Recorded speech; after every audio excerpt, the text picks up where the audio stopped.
Dr.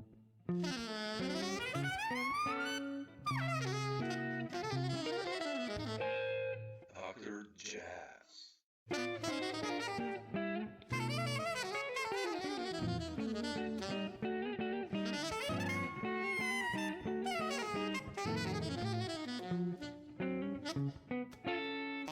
Thanks for taking the time. I really appreciate it. It's My pleasure. you know, you've been one of my favorite players. Like the stuff with Hollenbeck and I love Grunen. Lillinger gave me this CD that you guys did a couple of years ago, and I love that stuff. And the last one? No, that one, the Pith and Twig. Pith and Twig, okay. Yeah. It's amazing. I love that trio. Beautiful stuff. Thank you. But I will just dig in. I wanted to ask you, you know, I watched on YouTube. You've been busy as always. And, you know, there's this beautiful trio you have with Frank Gratkowski and Wilbert the Joode. And, you know, I have, I think, 2 albums by you guys. Like, when did you guys start playing together? Because you sound like an amazing unit. I mean, it's so tight. Well, it's already, when was it? Maybe 20 years ago. Already? 2002. Oh, shit. Yeah. Okay. As a trio. I mean, Frank, I know from back in the day. I know him from, you know, when I started almost. Or when I went to school in Cologne, you know, we both were students in early 80s. And I had met him, I think in Hamburg, where he's from, at a gig when, you know, when I was really young, and it was one of my first tours with Thomas Heberer, really good trumpet player. Yeah, I love him. Yeah. Also an old friend. So he and Frank are 2 of my oldest music friends that I'm still in contact with. And we played a bit in Cologne, but then also not so much, you know, we didn't play that much because we went a bit in different directions for a while. But then I had moved to Amsterdam in, what was that, 98? No, 96. And that's where I met Wilbert, obviously, and we played a gig somewhere. And Frank and Wilbert knew each other from a band with a pianist named Michiel Brahm. And so we had this idea, because there was in Amsterdam, there was really nice, you know, opportunity to play every Tuesday at a place called Saal 100, which is a squat. I think it's still going. And they have like an improv series every Tuesday. So every Tuesday you can play that with some kind of ad hoc group, or sometimes even with a fixed group. And just, you know, that was something that was really important for me at that time. I played that quite a bit. I mean, pretty bad piano, but it doesn't matter so much. I mean, it's really very nice way to put things into practice. And then well, how was it? I think that's where we ended up playing one of these Tuesdays as a trio, and it was really something special on that first night. It is. It's a really even, you know, we had played with drummers also. Michael Thatcher was also playing with us sometimes, and it was great too. But I think the special thing about it was also that there was you know, quite busy playing, but then there was also lots of space because we didn't have a drummer. And I think I especially, I cannot talk for myself, but I like the space that's also created, you know, sometimes where the phrases and all the stuff you're playing really, there's a space created around it, you know, and you can really hear it. You can hear how a note ends and stuff like that. It's very important. And so that felt like this is a trio. And we, from there on, I mean, it's not that we immediately had big tours, but I think our first tour was in Germany and also Austria, 2003. Wow, okay. It was also with some, not always a tour, we also did some gigs with Paul Ovens. Really? Oh, man. Yeah. Did you record that? Great. Yeah. Oh, I think it was, At least there are some private recordings. I don't know. Oh shit! I have to find it. I have to dig them up. Nothing is released from that. I don't know. It was just like, I think some private recording. Yeah. Not a real official multi-track or whatever. Yeah. Thing. But yeah. So, but you know, the trio was really the constant. You know, and so we kept on playing over the years, and it's still going. We just had a tour in when was it? In May. Yeah, I saw that. Yeah, there's quite some footage on YouTube. That's why I asked you. I watched some from Bonn. There's like I see. whole concert actually on. Yeah, yeah. Yeah, it's rare nowadays. Like, you know, to have like kind of like, I mean, of course you have so many projects, but just to have kind of like a steady band in a way that keeps working in jazz, I think that's become so rare. I mean, it's nice that you keep going that. So yeah, it's not. I mean, it doesn't feel necessarily easier than in the beginning. It's just the same kind of work, you know. We all know that, you know. It's not. Yeah. It's not like things take care of themselves. Oh no, I mean. But yeah, it's so important to keep on doing it. Yeah. And we had some nice tours. We also played the last, you know, big tour was just before the lockdown, before COVID really hit everyone badly. Was in early 2020. We went to Australia and really also we had, you know, on way to Australia, also in Kuala Lumpur and Singapore. Wow. And there's a nice recording from the last night in Canberra at the festival. Wilbert, he had play on borrowed bass all the time, so that's a bit of it can be problematic. But that last gig was really good, so that might be released at some point. How did you end up in Australia? I mean, is there a scene for this kind of improvised music there? Or? There is some. I mean, of course, yeah, there are musicians, and it's mostly musicians arrange everything themselves. You know, there's this great guy, Richard Johnson, who organizes the festival Sound Out in Canberra. And there's a scene in Sydney, and there's a promoter in Melbourne. But it's really like, because people really are dedicated, there's no money. I mean, it's worse than here, honestly. It seems to get worse. I mean, the government is very conservative, and this kind of, you know, culture, nobody seems to care about it, you know. Yeah, bizarre. It's difficult, but the, you know, the people who are into it, you can feel you can feel their dedication and enthusiasm to make it work. So that's what, and of course we couldn't go there I mean, there was no money to be made really, but we have here like the Goethe Institute sponsoring. Yeah, okay, did they cover something? So that's you know how we can get there. Otherwise there would be no chance, I think. Man, yeah. Well, bizarre. It's like the same as in Europe. It's always about individuals, and of course, I mean, who are enthusiastic promoters and stuff like that. It's always been like that. But you know, I wanted to ask you about. You said you studied in Cologne with Frank, but what was like mid 70s, I guess, or late 70s? You know, what got you excited for jazz, actually? I mean, or improvisation. I mean, Germany had a really strong improv scene always. Sure. Yeah. I mean, it's not that in the beginning, you know, you're talking in the mid 70s, I was 13 or something.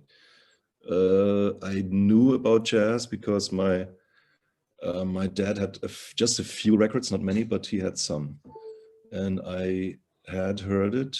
I had, well, not free jazz or improvised music, you know, but more like, you know, stuff he liked when he was younger. It was just like Errol Garner, and he had a Miles Davis, the Birth of the Cool record by Miles. Oh, okay. And one day he brought.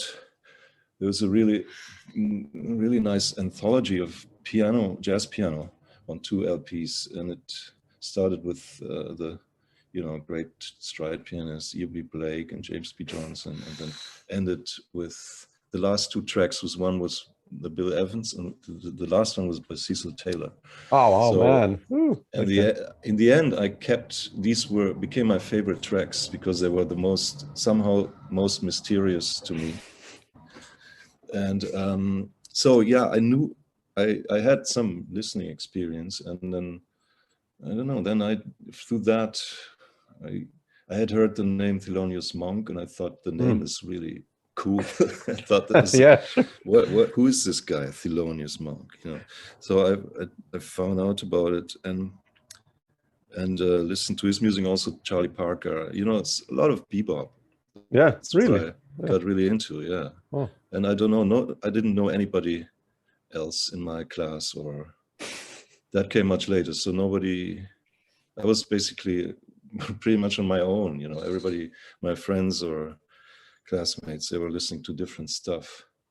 But I was hooked. This was the sound of Parker, and then I was reading their biographies, and it was all very fascinating and mysterious, and there was something that kept me really going back, and really absorbing everything. Yeah. So somehow that became, I was hearing it, that was very important. And then of course I tried to play a little bit piano. I knew a few things about piano playing, and I just started improvising and also writing tunes that were inspired by this Monk book that I had.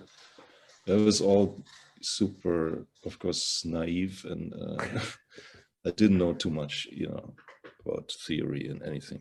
Sure. But I just tried. Things, and that went for a few years. And during that time, then I started going to see concerts and became more aware of what was going on at that time. Late 70s. So I saw actually, what did I say, Art Blakey, Jazz Messengers, and also one concert with Charlie Hayden, Jan Garbarek. Oh man, beautiful. Arthur Blythe. I mean, that was a bit later, but the stuff that, I started really going to see concerts and, finding out what's happening and listening to a lot of records, or radio. I listened to the radio a lot. Yeah, Germany always had that, yeah. Yeah, they had, I think, I just remember the year when Mingus, they had like a whole bunch of radio shows just about Mingus. And, I discovered other stuff, and then went to a record store to just listen to records. I couldn't afford to buy a whole bunch of records, but I just listened to them. Or to the library, checking everything out that I was reading or hearing about, from all the ECM stuff that was happening during this. So that's how I became informed. And then when I was in Dortmund, where I did kind of community service. I didn't go to the army, but I did what they called Zivildienst, community service, where I was basically living with a guy who was in a wheelchair for a week, and then I had a week off, and then that week where I had off, I could practice and I could see concerts. So I did. They had this great club called Domicile. Yeah. It's still there, but it's in a different location. And back then it was just like a basement. Oh, okay. But it had all these great, mostly really like, African American musicians. Like I saw Elvin Jones there, and Archie Shepp and Dewey Redman. So a lot of good concerts. And that was, I think, in retrospect, that was the most important thing that I was for, let's say, from around 1980 to until my time in Amsterdam. There was always a great venue where I could hear fantastic music. Yeah. In Köln, there was the Stadtgarten, so that's why I heard, a lot of great things. And then the Bimhaus in Amsterdam. So I saw a lot of, which you could call the greats, great jazz musicians. A lot of them are not with us anymore, but, I saw really a lot of legendary players, and that was I would say, next to listening to records, of course. Just from the input is so important. Especially live when you see those guys playing and you know close. That's the best actually. For sure. I've read that you also went to Banff. Yeah, I spoke to so many guys, you know, kind of your generation, and everyone emphasized this experience. And how did that happen for you, and what did it mean for your musical development? I think it was very intense. I was in my early 20s. I was at 1986, and I had heard about it from some colleagues in Cologne. Hans Lüdemann, piano player, he had been there, and they all said, you know, try to go to Banff. It's amazing. You know, it's he might even been there for longer on a winter residence or something. But they had these summer workshops, and so me and some other guys I knew, they all applied, and we got invited. So I mean, of course, we had to pay the flight. Sure. It was amazing. That year was the amount of greatness and information was overwhelming. You know, they had Dave Holland as a artistic director, and he had basically had this quintet with Steve Coleman. Yeah. They were with him, and George Lewis and Muhal, Richard Abrams, John Abercrombie, and so on. Richie Bayrak, David Liebman. So yeah, it was intense. It was it was not just these 4 weeks, but I think it was almost too much to take it all in. You know, you had one day you were learning a standard from John Abercrombie, and the next day you would be in Steve Coleman's group and learned this piece Uhren, which it was really I love it. Nobody could deal with it at that point. It was so different, you know. But when we had to learn it without any sheet music, you know, just play from him, and then or you would have the next thing you would call countdown in a super fast tempo, or some other piece which was super fast and had the chord changes in every beat or something. You know, there's just stuff where I think this is impossible. But they put the bar so high that of course everybody was failing. You know, but you know, you would get so much. You would see the possibilities. That it would. For me, it was like this information stayed with me for a very long time, and also stuff that I didn't understand then, or that was just like overwhelming. You know, there were situations that were a bit overwhelming, but over the net you could digest it, and you know, especially that Steve Coleman, I think it had some impact on my writing in the beginning, or just on possibilities in shaping, you know, and dealing with music compositionally and rhythmically, of course. Yeah. Interesting. Yeah. And also, I met my partner, my wife, who I'm still with. She was also in Banff. That was also great. I met her there on one of the last days. She was in the writing. Oh yeah! Wow, that's cool. Creative writing department. So there were also, it was intense because there was all these musicians, and then there were, you know, dancers and classical musicians and theater and whatever, you know, and writers. So it was all. Jesus, it was quite, you know, overwhelming in a way. Yeah, great.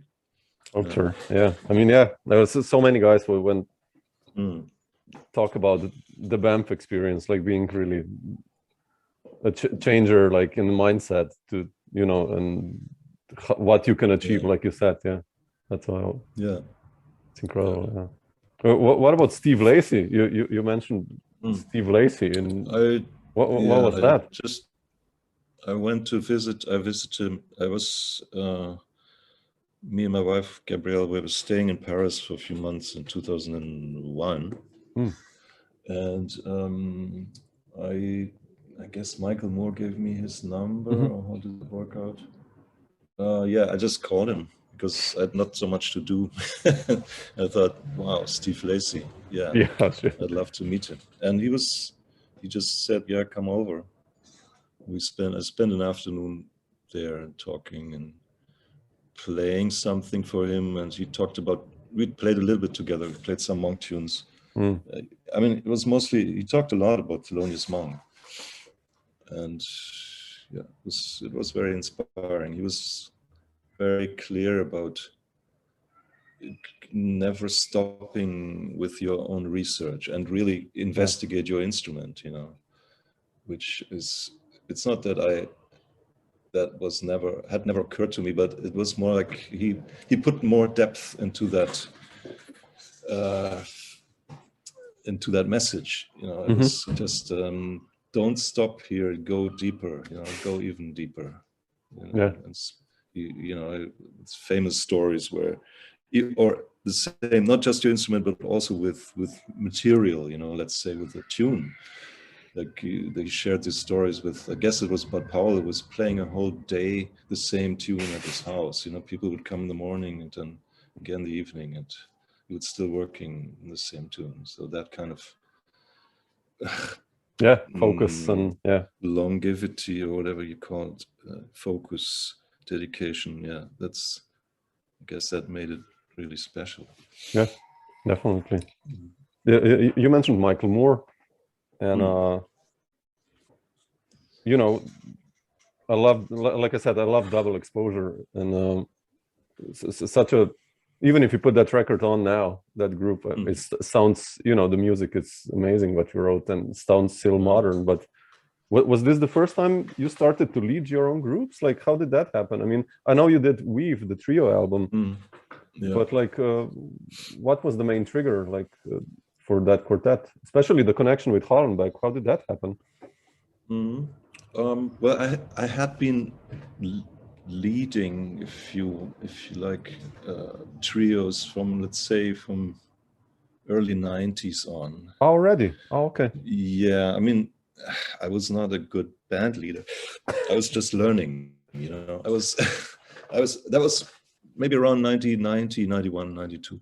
I just started to write more music, and I heard possibilities, maybe also triggered by this band experience. And so I was going into a certain direction and trying it out with various trio combinations, and played a few gigs, not too many. I mean, no extended touring, but just playing mostly in the Cologne area and doing demo recording every once in a while. But it took me a while, you know. So the Weave recording that you referred to, that's kind of the end, not the end, but it's kind of a point where I thought, okay, finally I have, let's program, or I have a CD's worth of music together. And I really liked playing with Jochen, Rückert, and Ingmar. So that was a really, I thought, why I have to do it now, you know.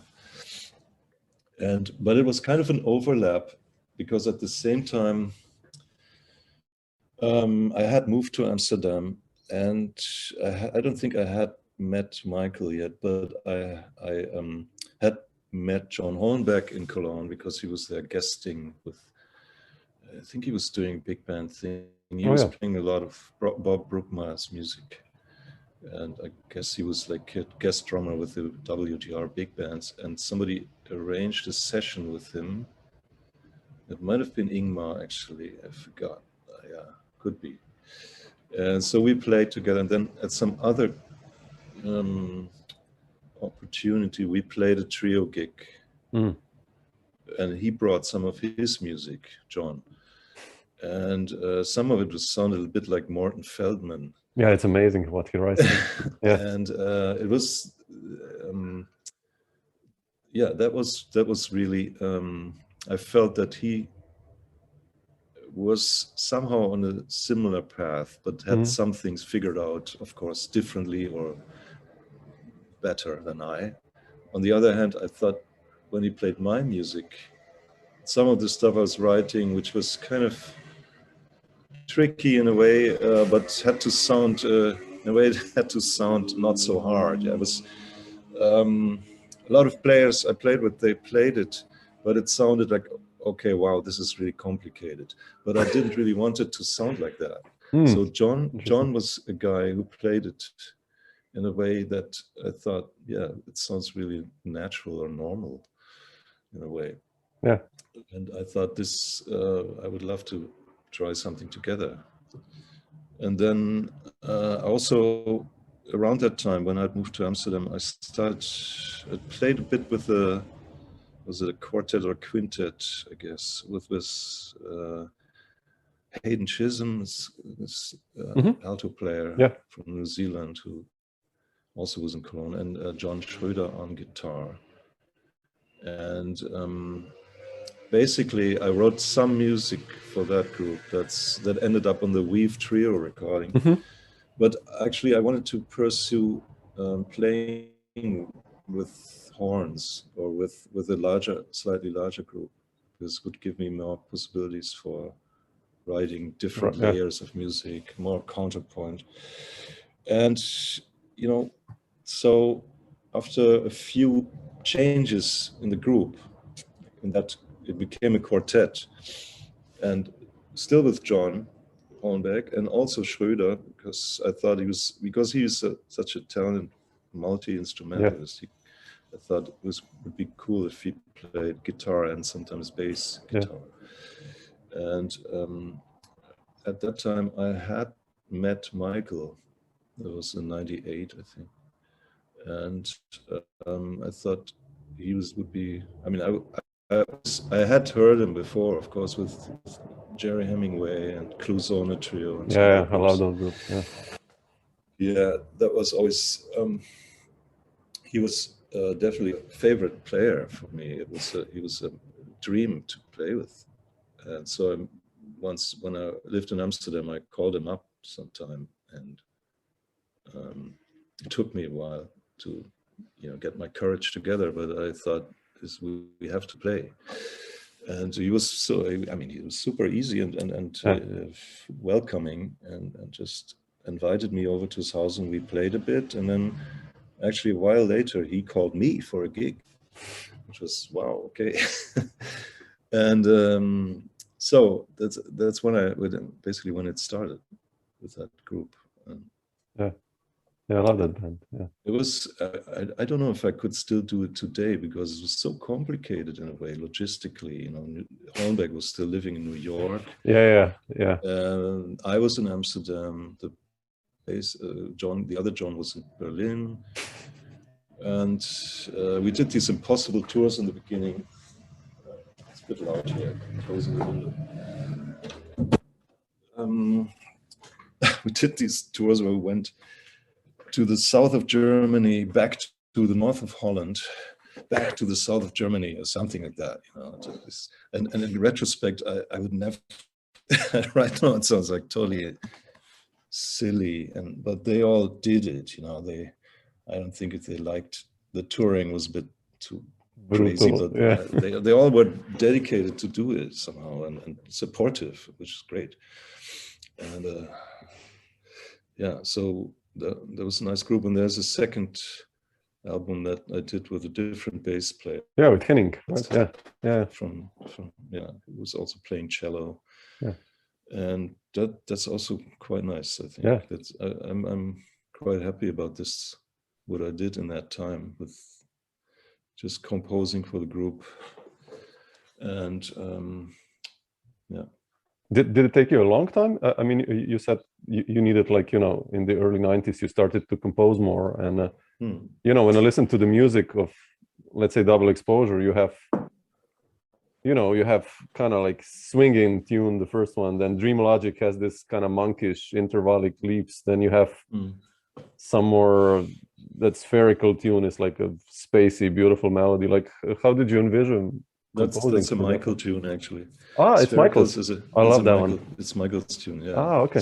I mean, I love his compositions.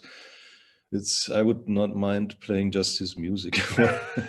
We did actually we had this week at a club in Amsterdam once where we played mostly his music and some tunes that he selected. It's always a great pleasure. But yeah, well, I mean, let's see how this works. I think the first tune you mentioned, Carney's, that is probably a bit older. I didn't write that specifically for that group, but it was initially a trio tune and then became a quintet tune or something. You know, I added elements to it. Yeah. So in the beginning it was just like this little head, kind of ornette-ish, or a bit like, you know, time no changes, kind of a bit like the Keith Jarrett trio from the 60s or something. But then I added things to it. It became a bit more, okay, I need this, how about adding this section? And then the end had a section where the theme, the melody was quoted, but then became like interludes for drum solo and so on. So all that developed over, you know, over the years. I added things, and then some, like the other tune you mentioned, Dream Logic, was written specifically for this group. Yeah, such a cool melody. I mean, because I had Michael's sound influenced me. Then at that time I was looking for ways how to get, you know, you have a melody, or you have a head, or a, you know, a theme, and then you could either use that as a reference, or you could use that as a form, which I don't think is always, I mean, that's kind of the classic jazz solution, but I have not, I wanted to move away from that. Yeah. It seemed not always to be the most interesting compositional solution. So the other option would be to play free or something, which is also just one solution. So I was just looking for what is in between, or what else could you do, right? So with this tune, Dream Logic, I had the theme in the beginning. Then I had a section which was mostly notated long notes or fermatas and high notes. And from there it developed into an improvisational scene, improvisational situation. And then in the end, I had a whole section that was based on the initial melody, but it was actually really fragmented. It's just elements from it, but written out. So basically what the bass and the drums are playing is pretty much written. But Michael had a completely free role. So because I was relying so much on his listening, he could do that. He could just not look at a chart. And you had all these kind of sounds, or there was another piece of kind of this Morton Feldman inspired sounds, and he would not need to look at the music. He could just play things that fitted perfectly with it. Yeah. So that was really amazing contribution, and it made everything work. Yeah. Super happy about that. Yeah. Yeah, So in a way, that's the people you choose, and they inspire you to write more and write stuff that could work with this band. Yeah. So I have found this, like, you know, when I listen to your compositions, even like with Grünen or whatever project, you always have preferred this line of true composed and then going to some other world and back to true composed stuff. I really like that. That's why I say that when I listen even to, you know, Double Exposure, it sounds so modern still now. It's like that's what's been happening and in jazz the last 20 years, like this. Maybe I always like if it's not so clear, you know. I mean, this one group I mentioned earlier, the Jerry Hemingway Quintet with Michael and Walter Wiebos and Dresser and Ernst Weisiger. I saw that group a few times in Cologne, and there was a lot of these moments where I could not really tell, you know, is this written, or is there a structure underneath, or what is happening? Or, you know, you can also say the Braxton Quartet, of course. Yeah, or Henry Threadgill, he's the same, like his Threadgill, where it's not, I mean, with some groups you can tell, okay, this is written, and now they're improvising. Totally, now that it's a free zone, or now it's this. Yeah. But with some of these other groups, it was intriguing because I couldn't. It was more just more mysterious, more fascinating. And I was interested in this myself. Yeah. How to create something that, what do you need to shape the improvisation just in a little way, but you don't actually hear what is the compositional ingredient. You can feel it. You can feel there's something underneath, but it's not so obvious. So it's more like, you know, I thought and still think there's a lot of possibilities that can still be explored, you know, and I'm still looking for them. It's not, you know, it's not getting easier. No, but, you know, course, yeah. there's still, I think there's still a lot of stuff that can be done with dealing with composition versus improvisation. How do they interact, you know? Yeah. How do you get the ideas what to explore? I mean, like for new I mean, sometimes I get stuck, you know. Yeah. I'm like, okay, here's another head. And, you know, we can now go into some free playing or again, some written out stuff, and which is cool, you know, but like, what do you explore if now, let's say nowadays, composing wise? Well, you know, I know the feeling very well, to get stuck or just to, you know, not getting further. Yeah. I have, you know, I have pages, I have kilos, and I don't know what, big piles of music that's just unfinished ideas. And because it's just maybe a little cool idea that sounded good that I was playing, and then that's that. Yeah. But sometimes you can take the time to, if I don't have a recipe for it, I don't know. It's really, I can't even, sometimes with some of the music I wrote, I can't even tell exactly what did I do. Sure. It's more like I think for me there has to be a continuity within the motivic material for me, or something that connects, you know, where the piece at some point starts, I wouldn't say starts writing itself, but where certain things become clearer in the process of writing. Yeah. And then maybe improvisational ideas become clearer also. But I have to say, a lot of the stuff also happens, let's say, well, some of the Grünen pieces, we pretty much worked them out in rehearsals, or we decided in rehearsals what can we do with this? You know, are we going to repeat this section, or are we going into an improvisation? There's one piece where sections are played forwards and backwards and stuff like that. Maybe I don't remember 100% if that was my idea or if there was a collective, you know, you're just looking at it and playing through it and then making decisions. Yeah. And generally, if I know who's playing, or if I have certain players in mind, it becomes much easier for me to write for them. Yeah, definitely. Are you writing some new stuff now? Like preparing some new music? Yeah, I'm preparing some. I have to write a piece for a group led by Ignaz Schick. He's a turntable player based in Berlin. Wow. And it's kind of a group that mixes composition with improvisation. It's kind of a mixed, there's some percussionists and there's some electronics players and some horn players. And I have to come up with a piece for it to be performed in August. So I still have to start, you know. It could be anything from graphic notation to a mix. It probably will be a mix of things.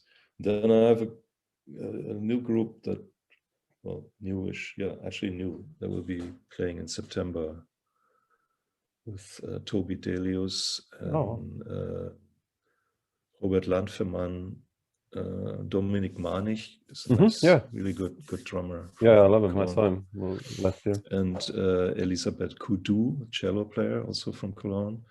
So I'm going to write some music for them. Okay, that sounds exciting. Okay, cool. Yeah, and I have also recording with Kalle Kalima, he's a guitar player here. Yeah, I love Kalle. Yeah. Yeah, and he plays only acoustic guitar in that. It's a duo. So we've been working on that for a bit. Oh, wow. Also some newer music. So yeah, some new music. Fantastic.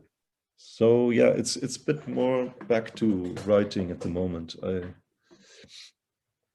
probably more than the last few years. Yeah, that's good. Wow, excited to hear that. But I wanted to ask you, how come you decided to move to Berlin? I mean, kind of makes sense. Berlin is nowadays like the last 10, 15, like blooming like crazy musically, but like Amsterdam was as well. What did you base that decision on? Generally, the idea of moving is a good idea. I think I've stayed in Cologne for 12 years, in Amsterdam for 13 years. I'm here now for 13 years almost. So oh man, it's time to move. Sure. I might, yeah, I don't know. I like it here. Yeah, not sure if it's a good idea right now, but yeah, I've always liked Berlin. I wanted to move here in the 90s already, but somehow didn't. Yeah. My wife and I decided to move to Amsterdam. She had worked there, and it was great. It was a great time. I learned so much, and it was beautiful in a lot of respect. But we're looking for a different place to stay, and Amsterdam is notoriously very expensive and smallish apartments, and Berlin now is also hellish expensive in a way. It has become, unfortunately. But at that time, it was still that was still an option, you know. And we found a nice place here, and of course the scene. Yeah, a lot of people moved here. Yeah. During that time, 2000 and late, what was it, 2009, 2010, and it's, you know, so the city is so big. I like the city. I have to say, I really do, and I like also. It is a city, but it also has, you know, you can. Yeah, it's this. You can escape the feeling of the city if you want to. You know, you can. There's quite an amount of nature surrounding it, and even within Berlin, there's big parks and so on. So I like the feeling here very much, and it's a bit more like, it feels more, at least when you're not really downtown or in some of the really popular areas, you have a feeling of space, and I like that too. And yeah, the music is, there's so much going on, and people moving here, or even moving here for just a little while and then leaving again. So there's always something happening.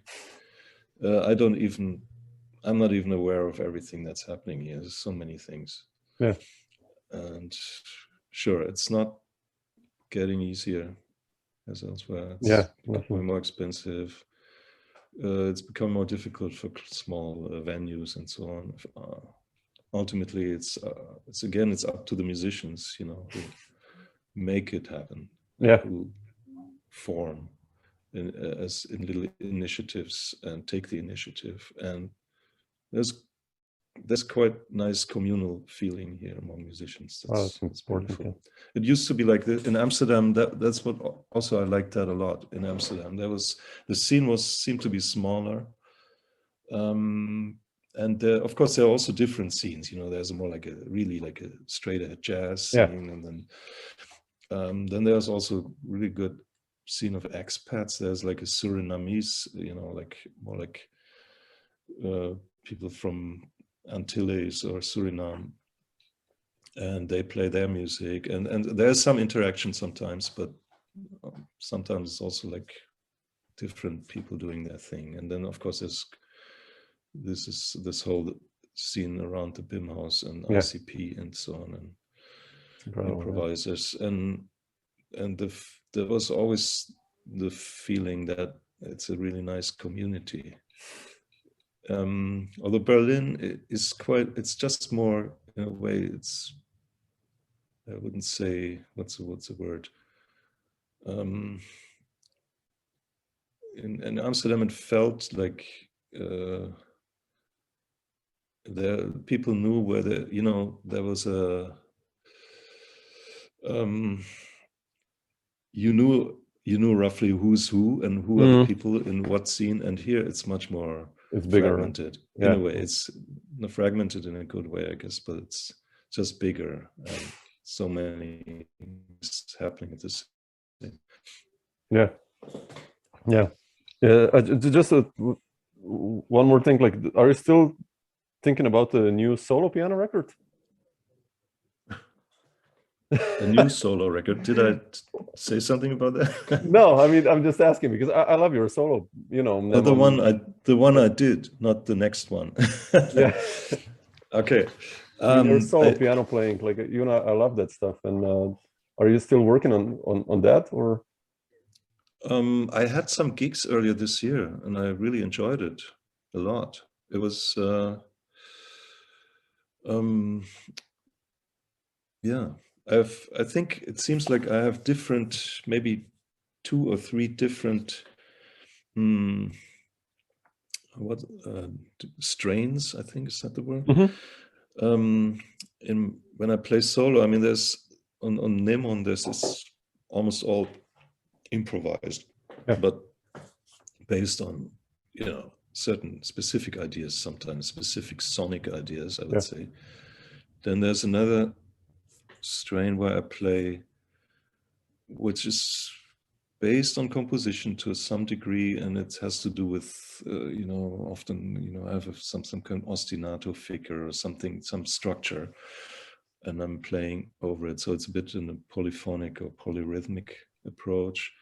And then there's a third strain, would be playing material from jazz tradition, like Herbie Nichols, Monk, Ellington, and maybe even a standard tune. So when I play live, I play a bit of everything. I guess I mix it up a bit. On the record, it was pretty pure one thing, so I could imagine doing a solo record that focuses a bit more on one of the other approaches. But I mean, in a way, I like this. I like playing it live. It's just very fulfilling. I mean, more than ever before, because I remember when I played solo for the first time. Maybe everybody has a similar experience. It's kind of, you shit in your pants. It's horrible. Exactly. And you sing. When you're over, when the gig is over, you're just glad. It's just, oh man, I made it through. Okay. But right now, I don't know. It's somehow I really like it. Yeah. No, way more experience and knowledge and everything, I guess. Yeah. Way of taking your time with with patience on your instrument, and taking your time and developing and really listening into the sound and working the sound of the instrument that's there. It's just so. Let's see. I mean, I have made some solo recordings last year, but I'm not sure yet what to do with it. It's hard to.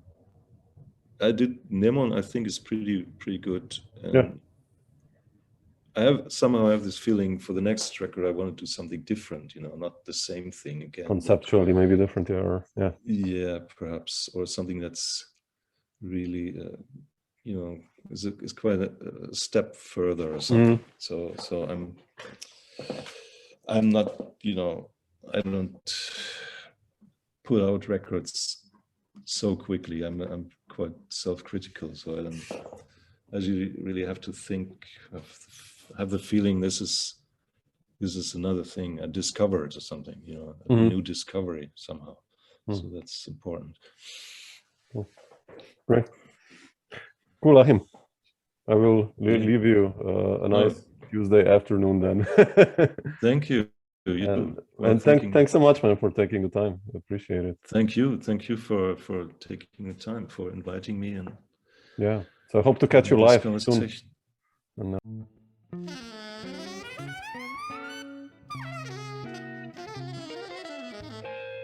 Dr. Jazz.